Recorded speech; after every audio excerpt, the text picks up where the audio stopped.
Let's continue with the second half of our interview with Bengals offensive coordinator Brian Callahan as the Bengals look to get back on track over this bye week. You are Locked On Bengals, your daily Cincinnati Bengals podcast, part of the Locked On Podcast Network, your team every day.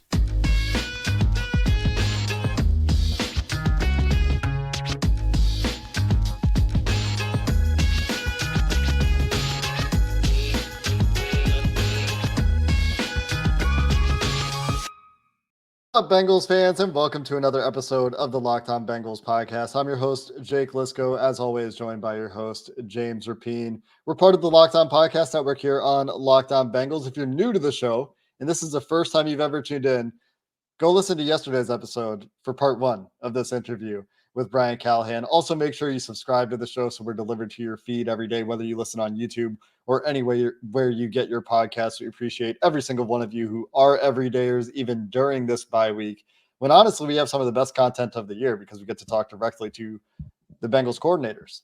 And I say that plural. Coming tomorrow will be our chat with Lou Anarumo on the defensive side of the ball, where people are feeling a lot better in general, both I think in the building and amongst the fan base after the last 2 weeks have been pretty dang good for that defense. But today we finish up with Brian Callahan. There's some health questions, some improvements over health that we're hoping to see, and we get into some philosophy, which I always love to do with Callahan because he's very interesting to hear the perspective on things like play calling, on things like innovation. So we'll touch on those topics in part two with Brian Callahan starting now.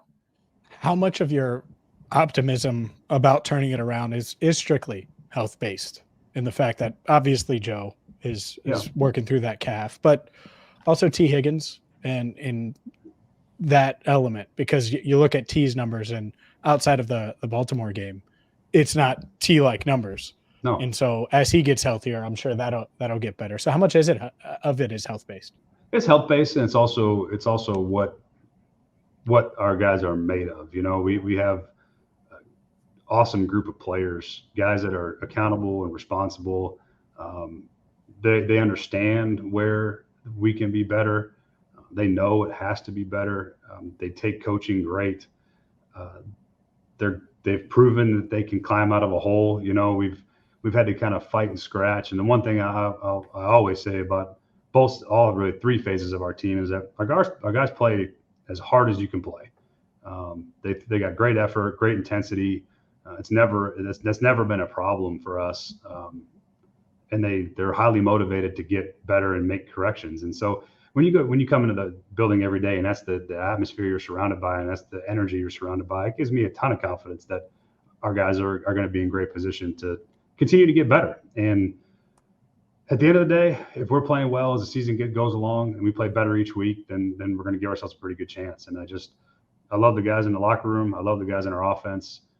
I know that they're fully capable of being better than we've been. And so that part, we're not wishing on something we haven't seen before. You know, we've seen it. These guys have all done it, and they've all played at a really high level. And so it's up to us and to them to find a way to draw that back out and play better in the spots that we need to play better and make the changes that we need to make. And we've done that every year to a pretty successful degree. So when you've done it before, you feel a whole lot more confidence. And again, we still have to go do it, but my confidence in the group is incredibly high. And I think everybody should be. If I'm, speaking to everyone who's listening, we should all feel really good about our ability to get better and play better as the season goes along. And we've seen those adaptations come multiple years with the same coaching staff and the same core of players, which is part of why, after Sunday's game, I just can't bring myself to believe Joe Burrow is going to miss 5 passes randomly, in close succession in the second half. I feel like Joe's going to be playing much better, going to be more accurate with the football, not going to leave a back shoulder ball inside a little bit, not going to have those miscommunications happen on that interception, that sort of thing. But one thing that you mentioned on Monday was this idea of exploring going under center a little bit more now that Joe's calf is feeling a little bit better, the QB sneak as something that you can at least threaten, which you haven't even, defenses haven't had respect. Is that something that painting broadly was something that you think has limited the run game, or you mentioned that you feel like the run game is getting good production between RPOs and some of the plays you have had, but it seems like there's a cap on it. Is that something you think you can open up a little bit more with adding under center? Yeah, that's the idea. And I do think that you don't want to be pigeonholed into one place. I think being able to be under center and have the back in the dot does help some run scheme. Not every run scheme does it make a huge difference, but it does help some. It does help you not telegraph necessarily what's coming from the gun. There is some limitations into the direction the back can go from a shotgun set. We've had some pistol that's part of that process to try to help that. And then again, if you can go under center and do some of that, and then again marry it up with a little bit of the action off of it, I think it does give you just a little bit more teeth, another element to add to the offense. I think it does help. And so we'll see where that fits for us. I can't, sit here and tell you I know exactly how it's all going to look, but that's our job this week, is to find those things that we feel like are enough of a tweak, enough help to keep our offense improving. And I think that under center is potentially one of those ways. You mentioned Chase Brown as someone that could get some touches here in the second half of the season, the final 11 games. How important is it to find someone behind Joe to get carries? Because Travion, I think, has done a solid job pass blocking. Joe, same thing, but I think he's played 74% of the snaps this year, on pace for a career high, over 800 snaps. I'm sure you guys are aware of that and are looking for someone to emerge. Is it Chase? Is the hope that it's Chase as that RB2 from a carry perspective? I know it might be a committee still. Yeah, he just has a different he has a different skill set than the guys here, and I think Travion's, there hasn't been a lot of opportunity for those guys, and I think for us to let those guys have chances to carry the ball, with Chris Evans included in that mix, is good for our team. Joe has played a lot of snaps.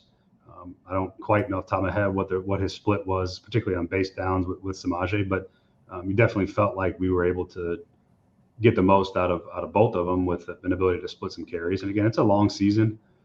There's a lot of carries to be had for those guys, for Joe in particular, and he's played a lot of snaps. And just like those guys on the defensive line, is that you're mindful of how much they have to take. Even though Joe's capable of taking a lot, we still want him to have the same fresh legs and juice and physicality that he runs with all the time. So for someone else to emerge as a secondary ball carrier is something that I think we have to give those guys opportunities to do it. We have to get more first downs, so we have more carries to give, which has been part of the problem. We have some of these games where we haven't had a lot of first downs, and that kind of limits that process. So they're deserving of opportunities to carry the ball. We're going to need somebody to step up, and hopefully that Chase gives us something. Again, skill set wise, he's got some explosiveness and some quickness that he displayed obviously in training camp and in the preseason that we have yet to see in the regular season, but hopeful that gives us something different in the run game and helps us get more out of it. Today's show is brought to you by Bird Dogs. Bird Dogs are perfect for you. And yes, you. No, I don't have to see you or meet you to know that Bird Dogs are going to be a go-to in your wardrobe if you give them a try. I'm wearing Bird Dogs joggers right now, and I'm going to be wearing them throughout Bengals practices for the rest of fall, certainly this winter, hopefully well into February when, well, it's in Vegas if they make it to the big game, and I'll be wearing the Bird Dogs shorts. The point is Bird Dogs are going to have and they do have the best khaki shorts for you. They have the best, most comfortable joggers that you're not going to take off. You're literally going to go with them when it's Bird Dogs or jeans or this or that. I always go with the Bird Dogs. So check them out today. And well, you can thank me later at birddogs.com/LockedOnNFL. That's birddogs.com/LockedOnNFL. You'll get a free Bird Dogs water bottle with your order.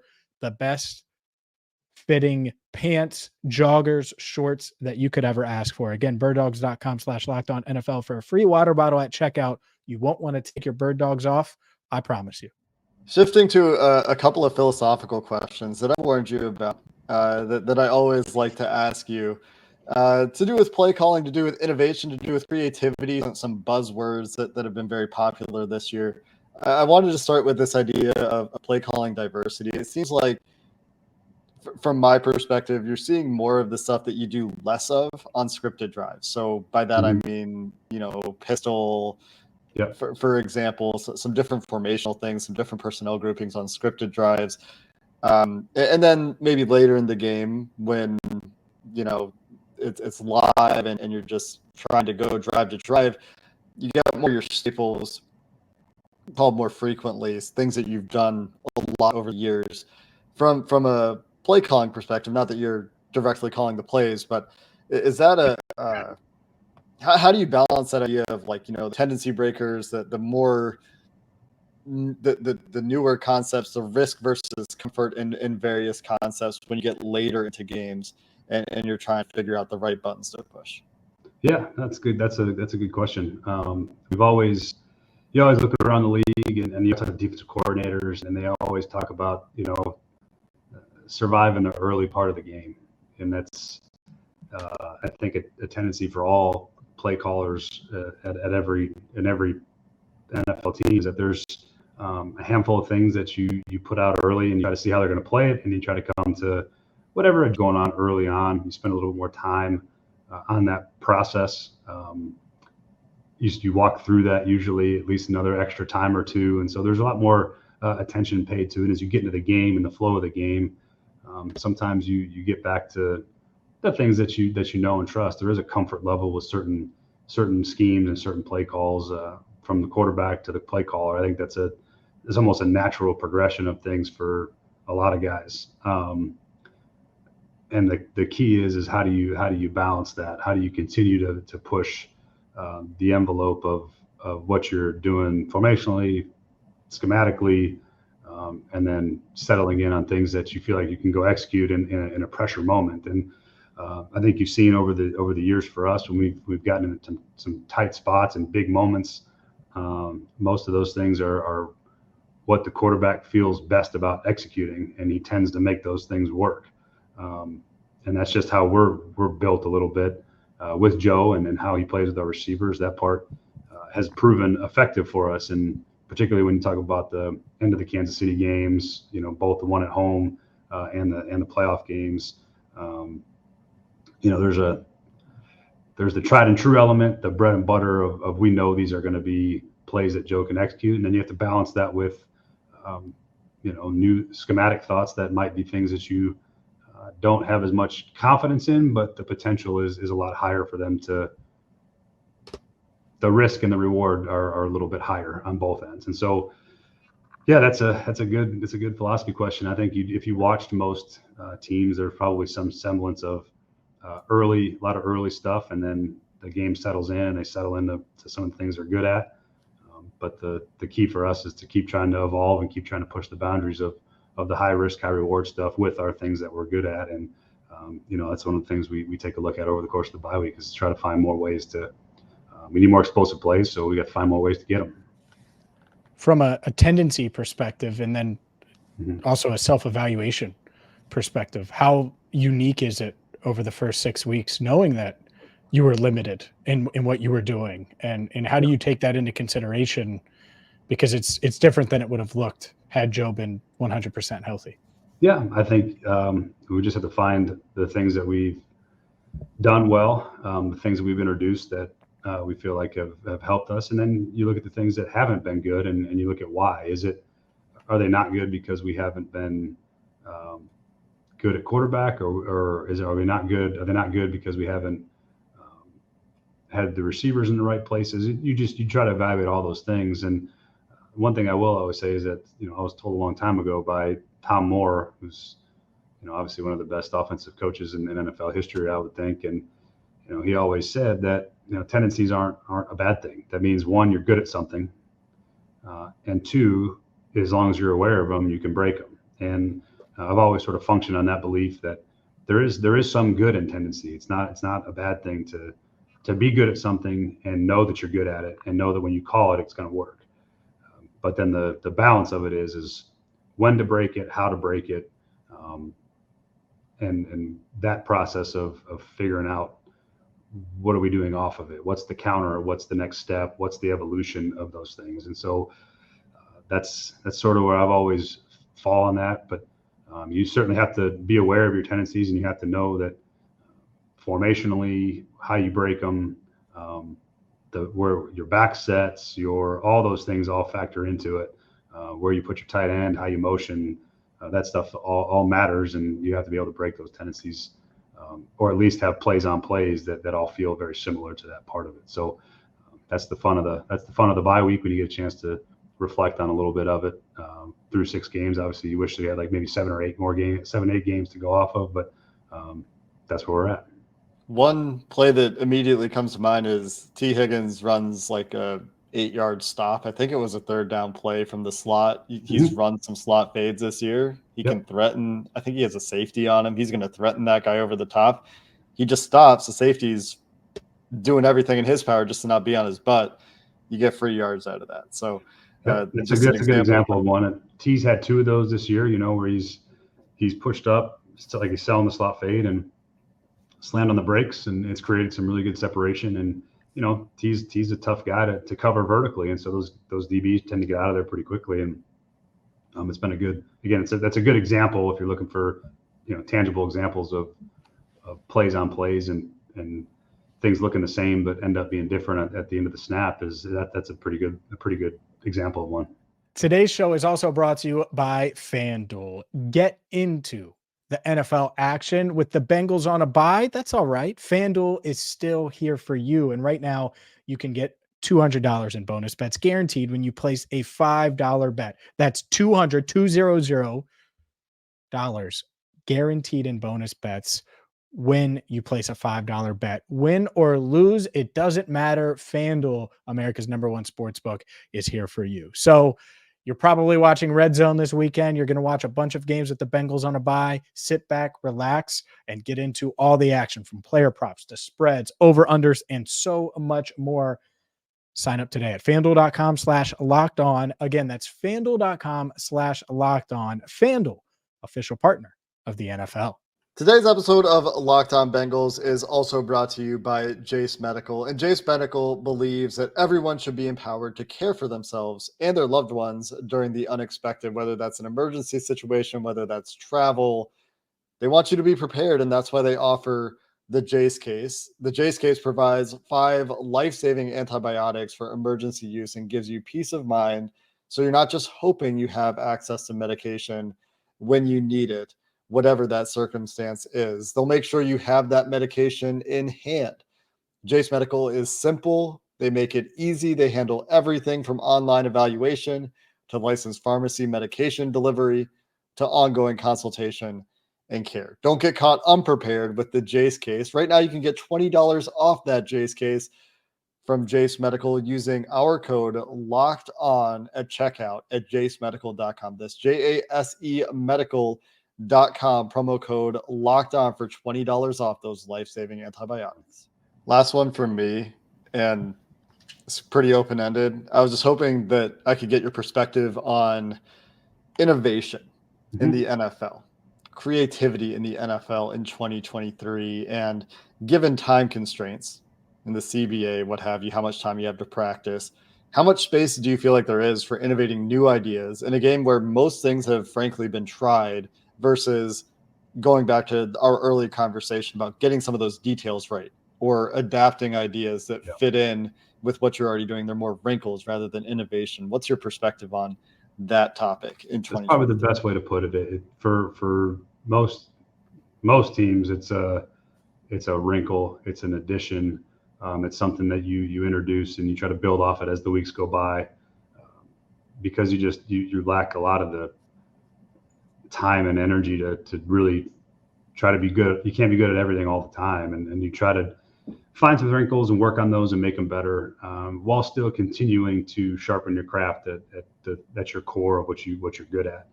The innovation thing, I think it's a frustrating topic for me sometimes, but for example, like I think that Miami had that little lead block play that scored this week, and I watch everything around the league. I watch all the explosive plays. I watch all the touchdowns. I watch a couple of different teams. I watch as much as you can watch without, interfering with prep. And some of that's to steal ideas. Some of that's to see what other people are doing, see what defenses are doing. It's part of your weekly process for most coaches in the league. And I get to the point where, you're seeing a lot of things that used to be good come back. That slant, that block play has been around since, it used to be a big 21 personnel, X slant spacing. The fullback would be the lead blocker. The back was on a wide. I want to say, Mike Shanahan was running that thing in like the late 90s, or Bill Walsh probably ran it in 87. So it's like, some of that stuff isn't new, but I think guys are doing a really good job of finding ways to bring those older concepts into what they do. And there's some pretty cool stuff that's out there. Guys are doing a good job with that around the league. And you try to find things that fit. You try to find time to work on things that are new that you maybe don't work on over the course of an off season. That, some of the motions and things that are in the NFL right now, those aren't things that people were doing a lot of last year. And so now you see a couple of explosive plays come off a motion, and then you're going to see every coach in the league watching all the explosive plays, and you're like, oh, that's pretty good. And then you're going to see it 25 more times the next week by 6 different teams. And so those are the things that happen. You try to keep up with trends, and that's how the league works. We're all thieves. We all steal each other's stuff, and that's okay. There's nothing wrong with that. That means you're studying and you're learning and you're getting better, and you're taking things that maybe somebody else did, and you see how they fit with your offense. And your players, because everybody's got different skill sets around the league. There's nobody that can duplicate what Miami's doing, because they don't have Tyreek Hill and Jalen Waddle and Devin A-Chain. Those guys are a different style of player than some teams have. But the concept might be good, and you might find a way to integrate it into what you have to use it. And again, we all run the same plays, and everybody runs the same plays. There's not a whole lot of plays you turn on and be like, oh my God, I've never seen that before. That's very rare. The league it's just a matter of how you use your personnel with those schemes, how you dress up those core schemes with your formations, with your motions, with your personnel groupings. And it's fun to see what people do. But at the end of the day, if you take the core concept, it's probably been around since football's inception, since they started throwing forward passes. And you look at the tape, and there's a lot of the same plays on tape. Just maybe some have some lipstick or some have a dress on, and it looks a little bit different for everybody. So ultimately, it's always going to be about what kind of players do you have, and do those things fit what your players do well? And if they do, what do you do with those? What do you do with it when you talk about deploying the personnel you have? And so it's kind of a constantly evolving process that we work on over the course of the season. And some things fit and some things don't. A lot of things you work on maybe don't get called in a game. And you work on them, and they get, you might be working on them for 2, 3, 4 weeks before they get called in the game. And you feel really good about the reps invested and the time on task. So I don't know if that's a good answer. It was probably longer winded than you were anticipating, but that's the best way I can describe it. Oh, that's what I was hoping for. That's what the open-ended questions are going for. Always appreciate the philosophical thoughts, Brian. Always appreciate the time and perspective. And thanks for joining us again here on Locked On Bengals. You got it. Always happy to come on. Good stuff from Bengals offensive coordinator Brian Callahan. We really appreciate him, all of his time. Make sure you check out, if you missed part one of our conversation with the Bengals offensive coordinator. I think a big takeaway is that he's certainly confident that they're going to be able to right the ship.